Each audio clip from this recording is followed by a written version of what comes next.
tunapaswa kumrudia Mungu. Tunapaswa kutubu. Tunapaswa kuomba. Tunapaswa tuililie taifa letu. Tunapaswa kuomba amani ndani ya taifa letu. Tunapaswa kuomba rehema juu ya matendo yetu tunayoyaishi.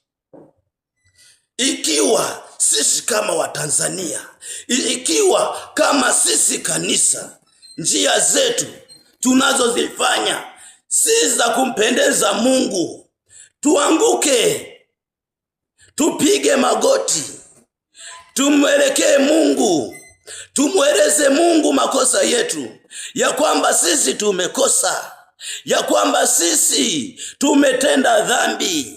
Mungu utusamehe, Mungu utuhurumie, Mungu utuoshe. Matendo yetu yamekuwa si ya kukupendeza. Leo Mungu utusamehe, leo Mungu utuhurumie, uhurumie watoto wetu, uhurumie wanawake wetu, wanaume wetu, wake zetu, waume zetu, ndugu zetu. Leo tukifanya hivyo mbele za Mungu, Mungu atatusamehe, Mungu ataturehemu. Hatuna haja ya kuendelea na kusimama katika majadiliano, katika mahuzuniko, katika mateto, katika kusemezana mambo yasiyompendeza Mungu. Hatuna haja ya sisi kugombana sisi kwa sisi. Hatuna haja ya kutembea katika dhambi.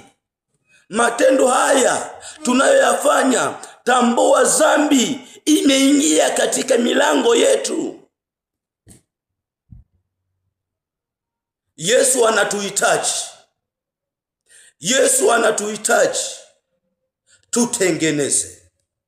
Kama wana wa Israeli walipoyaona makosa yao, wakaona wamekosa, wakaamua kuanguka miguuni mwa Mungu, wakasema uovu wao, wakaibisha matendo yao, na Mungu akashuka akawaokoa, na Mungu akashuka akawasamehe.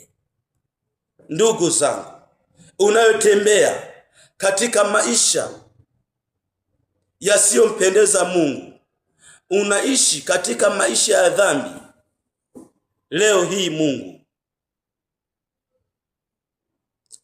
anakuhitaji uweze kutengeneza. Uweze kutengeneza. Tengeneza maisha yako. Tengeneza matendo yako. Tengeneza njia zako. Anza kumwabudu. Mkiri yeye awe Bwana na Mwokozi wa maisha yako.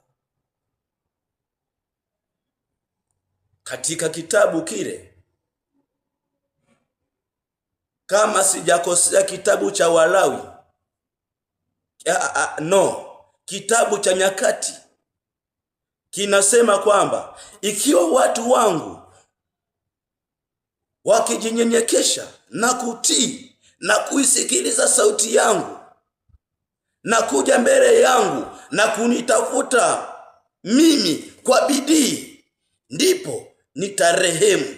Nitawarehemu watoto, nitawarehemu wa baba, nitawarehemu wa baba, nitarehemu taifa. Sisi kama taifa, sisi kama Watanzania, sisi kama wanaume, sisi kama wanawake, sisi kama watoto, turudi mbele za Mungu. Turudi mbele za Mungu. Tutubu. Tusiache njia zetu mbaya. Tuache matendo mabaya yasiyompendeza Mungu. Tupige magoti, tugaegae mbele za Mungu. Mungu aturehemu, aturudishie kusudi aliyotukusudia. Tumwabudu yeye. tumpendeze yeye, tumwabudu yeye, wala tusienende katika kuzifuata miungu mingine, wala tusifuatishe tamaa za dunia na mambo yote ya ulimwengu huu. Ulimwengu huu hautufikishi mahali kokote, bali ulimwengu huu unakwenda kutupeleka jehanamu. Na katika maisha yetu haya tunayoyaishi, ikiwa tunatenda matendo mabaya, matendo haya mabaya tunayoyafanya yanatupeleka jehanamu. Mungu aliye mbinguni anatuwazia mema. Mungu anaiwazia taifa letu mema. Ni sisi tubadilike, ni sisi tutubu, ni sisi tumtumikie.